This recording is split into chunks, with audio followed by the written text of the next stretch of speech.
Did I just waste thousands of dollars on Nintendo's stupid little figures? Yes, but let's talk about it. Hello everybody, welcome back to another video. I'm Ty, and today we're going to be talking about Nintendo's Amiibos and the future of said things. If you don't know what an Amiibo is, honestly, in the current last couple of years, I don't totally blame you. Amiibo started in Super Smash Bros. 4 on the Wii U. And they started out as little CPUs that you could train up to like level 50. Basically, you can make them an unbeatable fighter by giving them special stat boosts and changing their moves. It was like a fighting partner. It was pretty cool, and honestly, I thought it was pretty unique compared to the other Toys to Life things because, I mean, this is going to sound bad, but unlike other Toys to Life, you don't actually play as them. Pretty much every other Toys to Life that I can think of, you actually played as the toy you got, and instead this was like you played against the toy you got. It's pretty neat. I think they started out retailing about like $12.99, I think, was it? And the first couple were Villager, Marth, Kirby, Mario, Peach, Samus, Link, and Pikachu. I could be wrong on that, but I'm pretty sure it's something like that. It might not have been Peach, it might have been Fox, or maybe Fox was one of them. I don't know. But at launch, these things were insane. Like the first couple of years, like first year or two of Amiibo especially, were nuts. I mean, right off the bat, Marth and Villager were some of the rarest Amiibos. You'd be forking over hundreds for them. There are still Amiibo you actually do have to fork over hundreds for if you really want it. Very slim on how many of those there are, but if you want a full North American collection, that is actually what you see behind me, and there's some more behind this box. It's pretty pricey for some of them. Some of them are pretty cheap, but a lot of them are actually, well, the least above or at retail still. I digress on that. And so as I was saying, they started out in Smash Bros. And honestly, many people, I feel, agree with the fact that it never really moved past Smash Bros. The only other game that really like honed in on Amiibo functionality, unlike Smash Bros. For Wii U and eventually 3DS, was blanking out, Amiibo Festival. Sorry, Amiibo Festival. And most people, if you know about Amiibo Festival, you know it wasn't that loved. And then I guess like the other game is Animal Crossing, where you tap in the Amiibo cards or the Amiibo character and you get some items. Those are like the only games I can think of off the top of my head that really went out of their way to make use of Amiibo functionality. A lot of like two games I can think of in particular that also they did a pretty good job using Amiibo was Mario Maker for Wii U and Yoshi's Woolly World, where both had like costumes for pretty much every, like, Yoshi's Woolly World, I don't think it was every character, but it was a lot of like Nintendo characters, and like I could be wrong, but Mario Maker, it was like at the time it was almost every Amiibo had a costume for Mario Maker. It was really great, and honestly, in my book, it's still something that puts Mario Maker 1 over 2. Just all that customization. You can make some really cool and inspiring, like other game inspired levels because you play as the character. You could also make what was it, Toyota? I think there's like a Toyota costume. I don't know. Mario Maker 1 had a lot of collab costumes, and something I recommend someone looking into if you're interested in collabs, because it had some weird stuff, like Shaun the Sheep. But yeah, after that though, Amiibo, pretty much every game was like little rewards. Basically, it was stuff that should be in the game. Amiibo never felt like it added extra unless it had to take something away. Like Smash Bros, like there's no like real way. I mean, you could have had a bunch of save data for characters, I guess, if you wanted to have like the amiibo built into Smash. But Smash is like one of the only games where it feels like nothing was actually taken away from you, but you got something. Like a big use that one amiibo had a big use in Metroid: Samus Returns on 3DS, and it's actually one of the most expensive amiibo for this reason, is that it gave you hard mode. Hey guys, future me here, and I just want to clarify something that gets really confused, and I confused it. It's actually fusion mode that is locked behind the Metroid amiibo, and not hard mode. Fusion mode is actually a more difficult version of hard mode. Hard mode is available to all Metroid Samus Return players after beating the game once. In general, and never seen a use for it like that again, which is good, I believe. Another game that like takes away and doesn't really like actually give is I'm sorry, I had it in my head. I would say honestly Skylanders Superchargers. If you don't know, there was a Skylander and Amiibo of Bowser and Donkey Kong. I kind of say those take away because I mean they were in the starter kit. They were the starter characters, eventually sold on their own, but they only work on the Wii U and Switch Skylander games and the Wii.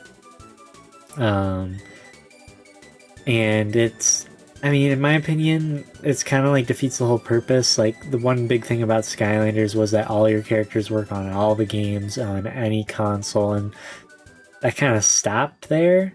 Because technically not every character would work on every console and game.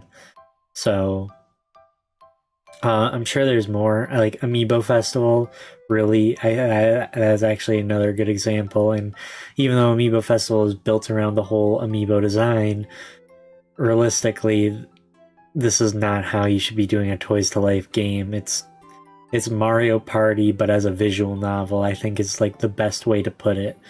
It's boring, and Amiibo are unnecessary. Amiibo are just shoehorned into it to try to get it to sell, it seemed. So, with that being said, Nintendo was really active with trying to use Amiibo in many ways possible. As we got into, I would say, honestly, after Breath of the Wild came out, however, that's like the last great example of Amiibo I've seen being used. Now it's just a lot of items that, I mean, Breath of the Wild, honestly, it was also just items that you should or could get, should be able to get or could get just by using the Amiibo. Like, they're either locked behind Amiibo or you could find it, but the Amiibo just gave it to you. I think one of the Amiibo gives you, like, Epona, and it's like, that's pretty cool. I mean, Epona being Breath of the Wild doesn't totally make sense, so you could debate if it really should have been in the game. I think it should have just been in the game. I could be wrong. Don't quote me if I'm wrong, but I'm pretty sure an Amiibo does that, and it was the only way to do that. Unless I am just making it up, and I hope I'm not making it up. But yeah, pretty much everything after that. Like, I'm looking at the Mario Odyssey Amiibos behind me. You can kind of see them right up there. They don't really do anything special besides give you some extra life and Odyssey, and I think maybe guide you to a moon. I don't really quite remember. That's the thing, a lot of these are forgettable because they don't really do anything that special, and for the prices of these, they've actually gone up to about $15 or $16 in Amiibo. Don't get me wrong, they're really detailed now. Like Bowser, you can like see and feel the texture on him, and it's really great, but they're doing less with them, and honestly Nintendo is making less of them.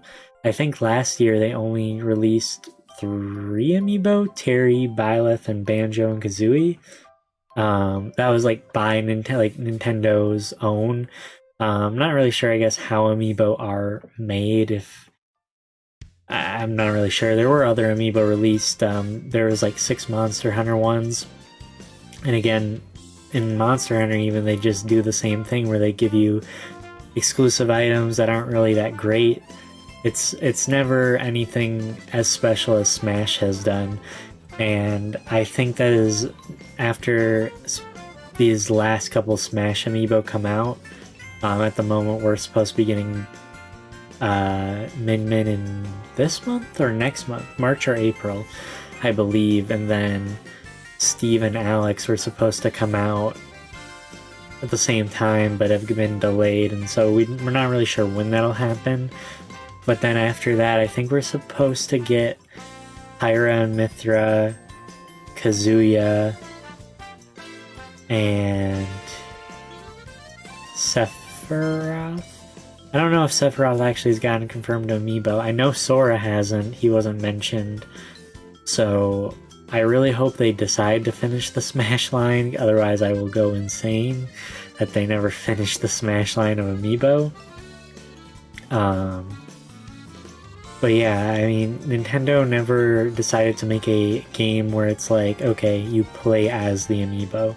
And I think by doing that, by never doing that, I honestly feel they kind of just doomed Amiibo to just fade into this more of a collectible first than actually any gaming related thing.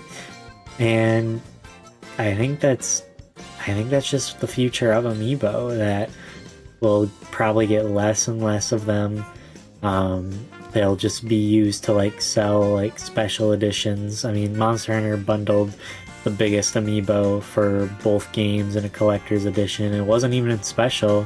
You could get it at my GameStop out of the collector's edition. It's just a way to push a product at this point, and it's kind of sad because it started off very unique. Maybe Nintendo will actually do something with Amiibo, but at the moment it seems that they are continuing the Amiibo brand. Actually, Kirby and the Forgotten Land actually has Amiibo functionalities by having no new Amiibo announced, at least. It probably won't. We're really close to that coming out. But yeah, I mean, they're continuing it.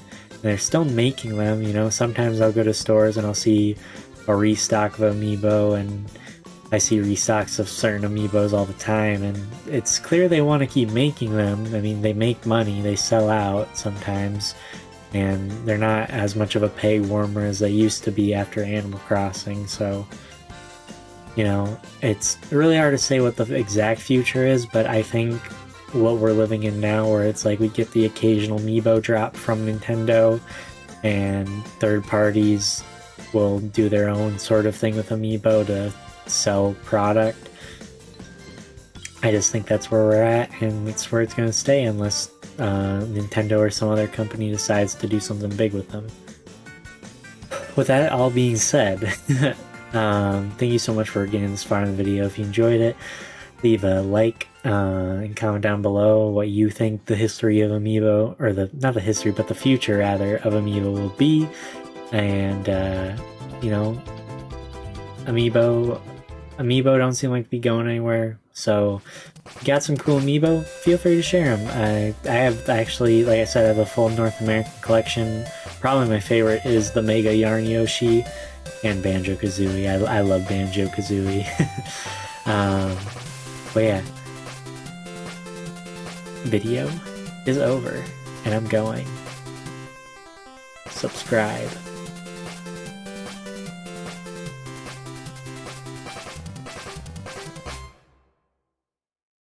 Said subscribe.